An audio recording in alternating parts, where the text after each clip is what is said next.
The Strigoi attack, Christian saves the day, and a new queen is crowned. Hello out there, entertainment enthusiasts. This is Ray, and this is the Fandom Realm. And today, I'm going to be talking about Episode 10, the season finale of Vampire Academy. This is a spoiler review, so just be warned. Now, I'm going to start off by just saying this was maybe one of the most absolutely chaotic season finales of any show I've ever seen in my life. And chaos in a season finale is not a good thing. So what I'm going to do is I'm going to start off with the things that I liked about the episode. Unfortunately, there aren't many of those. The biggest thing I liked about the entire episode was that Christian, my favorite character, actually gets to play hero. He is going to basically meet with the High Priestess, and he wonders why in the world there are no more of those daggers that was used to open and close the wards. Well, apparently they got lost over the years, and the church has tried to make more, but they just won't work. Well, Christian, who actually has been reading about all things in Moroi history, is going to come up with the solution. They had been using the blood from all four of the main groups, but they had not been using the spirit power because, well, that was heretical. And so he basically talks to the High Priestess. She ends up making him a monk. She hands him a dagger. I'm assuming it already had the blood and the power from the four main groups, because Christian's going to be made a monk.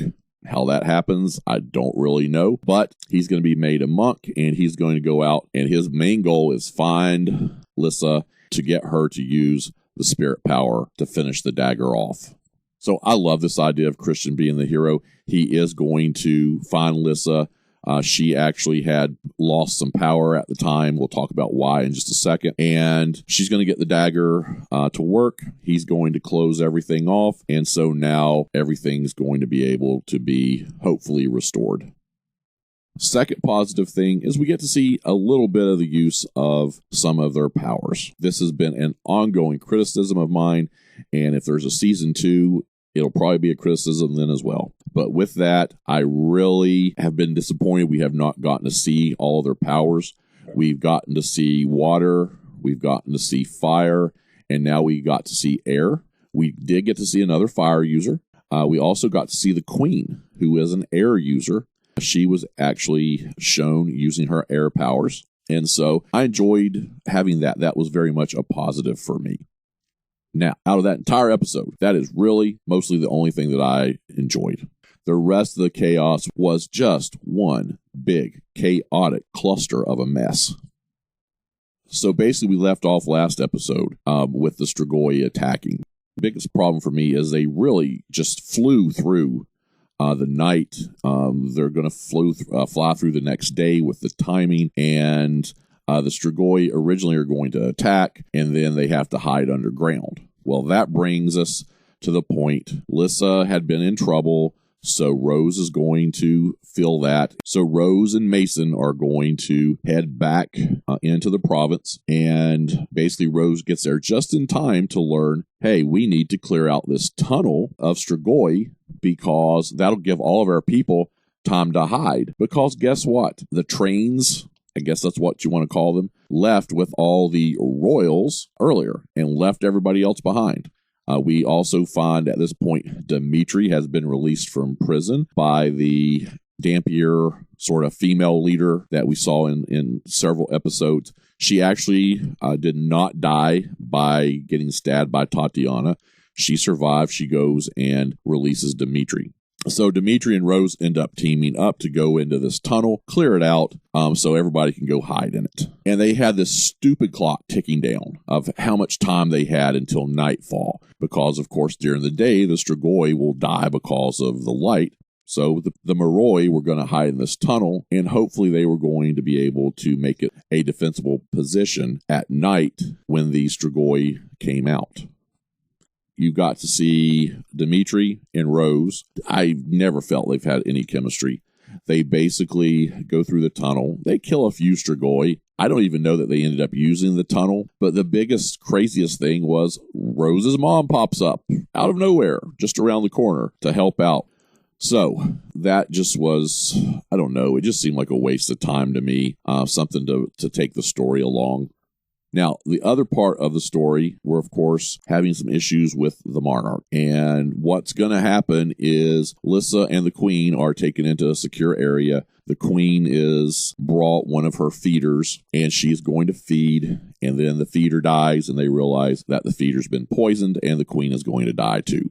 She's a vampire. I don't know how that's really possible. Just off regular poison. They didn't explain. But basically, she's going to talk to Lyssa. The queen informs Lyssa that Lyssa actually has done everything that she needs to be married to Christian. And then Lyssa has to leave. The queen is going to cover her by using her air power. And I just said that was awesome.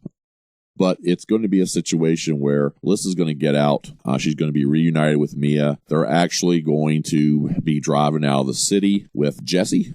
But Lyssa is feeling bad because she's seen all these people who are injured and she has the power to heal. And so she is going to basically pull over, and her and Mia are going to go start helping people.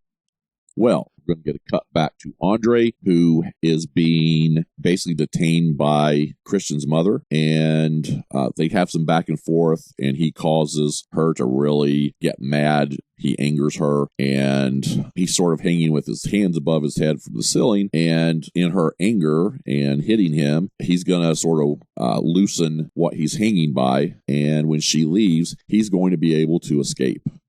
Now, I thought one thing that was interesting here is Andre is a fire user, but he can't use fire like Christian can. Christian can just conjure it up. Andre actually has to use a lighter to start the fire, and then he can manipulate it. It would be nice if they would explain things like this to us. I had no clue. I'm not a book reader for this series.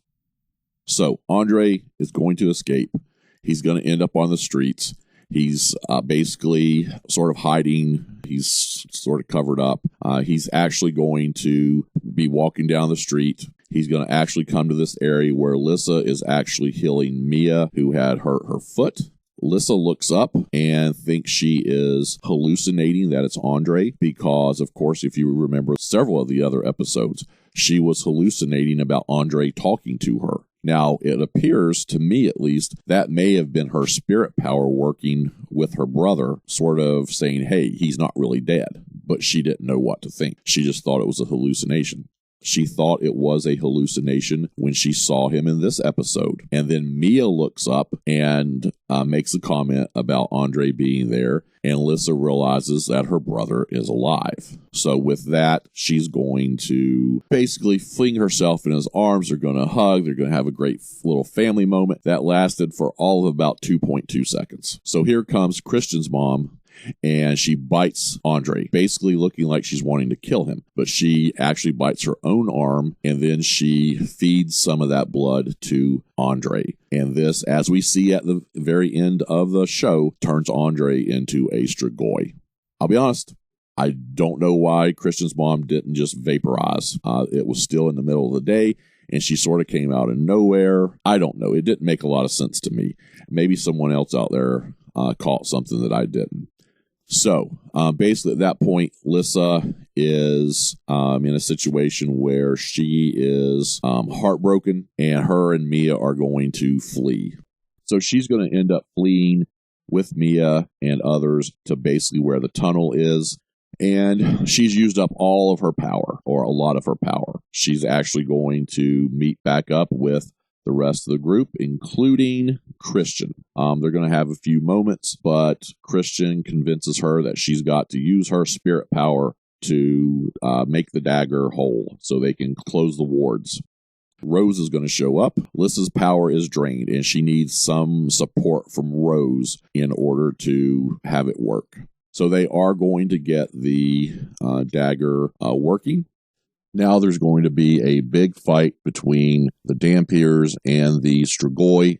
And this brings me to one of my big issues, and that is, Christian has some very powerful fire magic. And with that, he has this, it's really this stupidly written sequence where he's going through and having to fight and dodge all these Strigoi to try to get the dagger in to close the wards. And never once did he use firepower. As badly as he blasted his dad, He should have been able to just stand there and blast Strigoi. I don't know why they are so against doing that. It makes the show look stupid. But he finally does get the wards up. All is saved. However, of course, Tatiana is still scheming. With the death of the queen, with the death of council members that basically she seemed to let happen, the council is going to vote Tatiana queen. With voting her queen, she now has all those powers, and she's basically going to start trying to frame Lyssa for the queen's death. So that's going to force Lyssa to leave town.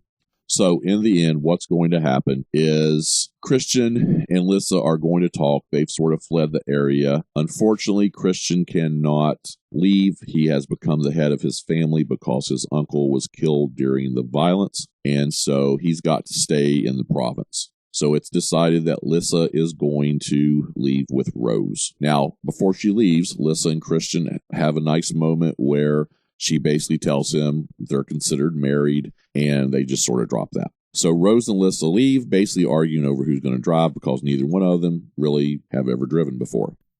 Now, where does this end up leaving Dimitri? Don't really know. He survived. Mason, we don't really know how his fate will turn out. He was severely injured. They did not go back to his character. Hopefully he survives. I thought he was one of the most underused characters the entire season. Now, that was a little bit more of a review of what's going to happen, and you can tell my opinion of most of that storyline. But I just want to point out a couple of the biggest problems here. And the biggest one continues to be this idea of rule number one, you don't kill somebody to bring them back, just to kill them again. And that's basically what they've done with Andre. They kill him, then they bring him back, he's helping Tatiana, and then basically they kill him or turn him into Strigoi in this episode. Why did they even write part of that episode? Basically, everything from the time he escaped to the time he was bitten, they could have basically just cut that out. It had no bearings on anything. So that violates one of my big rules. Another problem, the entire series, is I don't think they really have a grasp on the bad guy. My number one rule in any type of fantasy type adventure drama is your bad guys have to be really bad. If they're not, you can't show how good your good guys are. With that, we know the Strigoi are there, but they're sort of seen a little bit sympathetic, really, because they're not really in a situation where it's sort of like they can't control themselves, but they can control themselves. But we don't really know what's happening because they haven't told us in this series. And I think that's a big problem.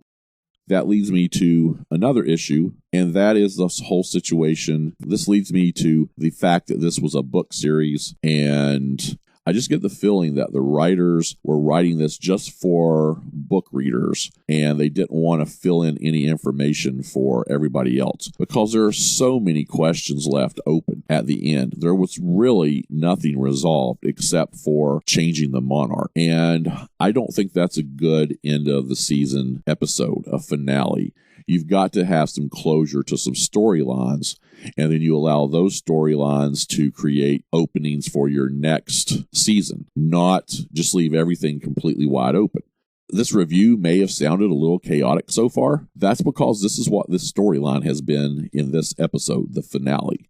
Now, with that, it's time to give this episode a grade, and I am going to talk really quickly about the entire series. Once I grade the episode and talk about it real quick, I'm going to grade the season. So if I had to give this episode a grade, I'm going to give it a D. I just did not enjoy this episode. It was too chaotic for me. Too many things going on. Too many storylines that did not resolve. There was plenty of action. If you like action, you're going to get some action in this. For the most part, they left too much wide open for me. There's just things that aren't making sense. The writing in this episode was just things didn't make sense, like the whole idea of Rose's mom just showing up out of nowhere to come in and help in the tunnels. There's just too much of that, and so that's why I'm giving it a D. Now, for the entire series, this is a difficult question to put a grade on it because the first 4 episodes I thought were at best average. 5, 6, 7, 8, and 9, I thought they mostly progressively got better. There was a couple of issues here and there. But man, this was such a regression that I'm not sure where to go with the grade. So I'm going to actually give the series a C-. And, I really was hoping we were going to have a good finale here. I think series premieres and series finales are excellent ways to make up for problems, especially the finale. If this would have been just an absolutely phenomenal finale, I think I could have gotten this series all the way up to maybe a B-.